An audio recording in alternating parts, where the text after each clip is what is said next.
တဲ့ချီတို့အားလုံးကိုကျွန်တော်တို့ရန်ကုန် Insight Channel ကနေပြန်ပြီးတော့ကြိုဆိုလိုက်ပါတယ်ဒီတစ်ခါမှာတော့သူများတွေကိုမင်းမင်းစေချင်တဲ့ software တွေပုံတွေ video တွေဖွင့်လက်နည်းလေးနှစ်နည်းကိုပြပြပေးမှာပါဒီမှာဆုံးနေ့ကတော့ဘာ software မှမလို့ဖုန်းဆက်တင်တွေကနေပြုလုပ်လို့ရပါတယ်ဖုန်းတစ်လုံးနဲ့တစ်လုံးကတော့ဒီမှာမဟုတ်ပါဘူးအရင်ဆုံးဖုန်းဆက်တင်တွေကိုဝင်လိုက်ပါ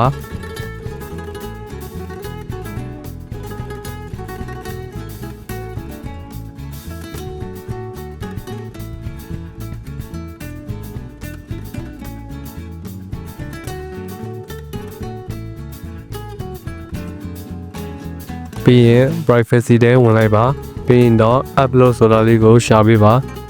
ကိုကြိုက်တဲ့ banner ကိုထားလိုက်ပါ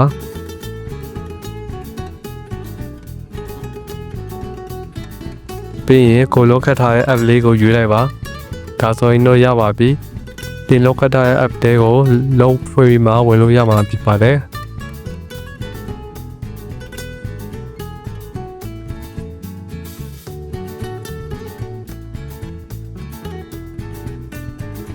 ဒုတိယတစ်ခုအနေနဲ့က Play Store ထဲဝင်ပြီး log calculator ဆိုပြီးတော့ရိုက်ရှာလိုက်ပါ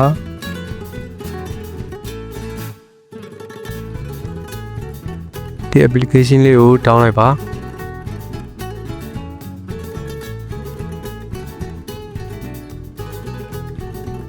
ပြီးရင်တော့အထက်ဝင်ပါ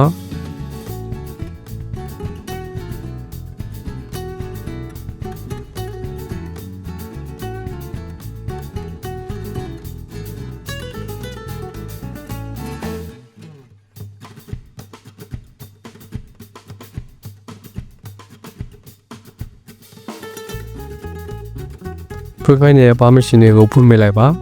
ပြီးရင် password ထားလိုက်ပါဒါဆိုရင်ရပါပြီ password ရိုက်ထည့်လိုက်မယ်ဆိုရင်နောက်က screen တစ်ခုပေါ်လာမှာဖြစ်ပါတယ်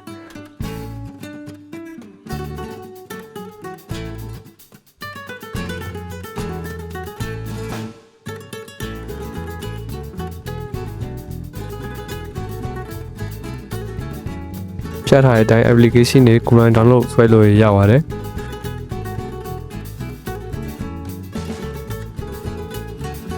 ဗီဒီယိုဖိုင်မတ်စုစတင်နေလေးချိန်လို့ရပါပြီ။ပုံကင်မရာလေးဖွင့်လို့ရပါတယ်။